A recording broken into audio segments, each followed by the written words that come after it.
নারী সুরক্ষার দাবি জানিয়ে জগন্নাথ চট্টোপাধ্যায়কে ফুল চন্দন দিয়ে স্বাগত জানালেন মহিলারা। পরালেন রাখি। সিউড়ি 13 নম্বর ওয়ার্ডে তৃণমূল কাউন্সিলরের বাড়ির সামনে নির্বাচনী প্রচারে গিয়েছিলেন সিউড়ি বিধানসভার বিজেপি প্রার্থী জগন্নাথ চট্টোপাধ্যায় এদিন এই বিষয়ে কি বলেছেন আপনাদের সামনে তুলে ধরছি।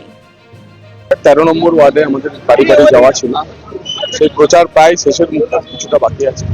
মানুষের মধ্যে অভূতপূর্ব সাড়া এবং মানুষ মুখিয়ে আছে পরিবর্তনের জন্য। মানুষ মনে নিয়ে নিয়েছে পাল্টানো দরকার, চাই বিজেপি সরকার। পৃথিবীর কোনো শক্তি নেই এই পরিবর্তনের ঝড়কে আটকে।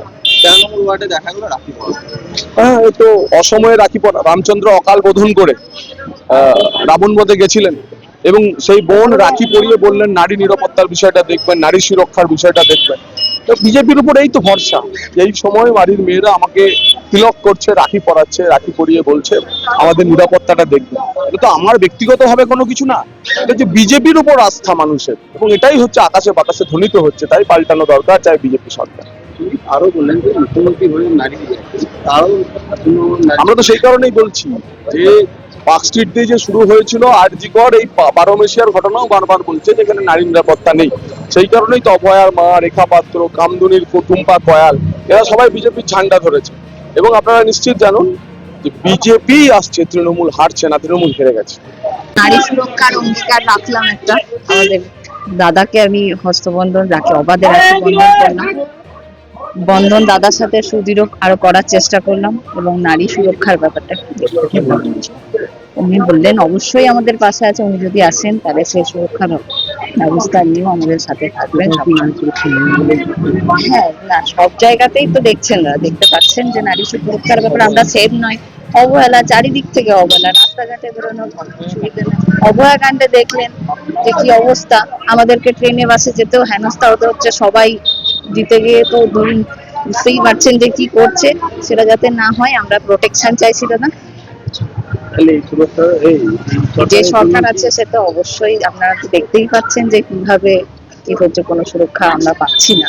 আমরা আশা রাখছি যদি এই সরকার আসে তাহলে আমরা আর একটু সুরক্ষা প্রোটেকশন বোধ করবো, আশা রাখছি। হ্যাঁ, সেটা হলো জগন্নাথদার জন্য অবশ্যই আমি রাখি বন্ধন রাখি পড়ালাম দাদার হাতে। আগামী দিনে অভয়াকাণ্ড আরো এরকম যেগুলো কাণ্ডগুলো ঘটেছে আমরা বিচার চাইছি। এখনো কি আতঙ্ক আছে? অবশ্যই আতঙ্কে আছে। কি প্রোটেকশন পেয়েছি বলুন, কিছুই তো পাইনি। নতুন সরকার আসুক, আশা রাখছি তার কাছ থেকে। এখনো কি ভয় পাচ্ছেন? হ্যাঁ, অবশ্যই একটু সন্ধ্যা হওয়ার পরেই তো ভয় লাগে, ভয় আমাদের। সেগুলো যাতে না হয়, নতুন সরকার চাইছি, তাকে দেখারও চেষ্টা করছি যে সে আমাদের সরকার রয়েছে, সেই সরকারকে নারী একজন মুখ্যমন্ত্রী, সেই বাবা ভাবছেন না? কোথায় সুরক্ষা? এত বড় অভয়ার কাছে কিন্তু কতবার গেলেন? হ্যাঁ, ওনার মায়ের কাছে কতবার গেছেন, সেটা দেখতেই পাচ্ছেন আপনার। না, কোথায়, একদমই না, তিনি মুখ্যমন্ত্রী হওয়ার পরে যদি অভয়াকাণ্ডের মতো এত বড় ঘটনা হয়ে যেতে পারে, তাহলে আর নারী কিভাবে সুরক্ষা আছে? কি নাম? রাজনীতি। কোথায় গেল?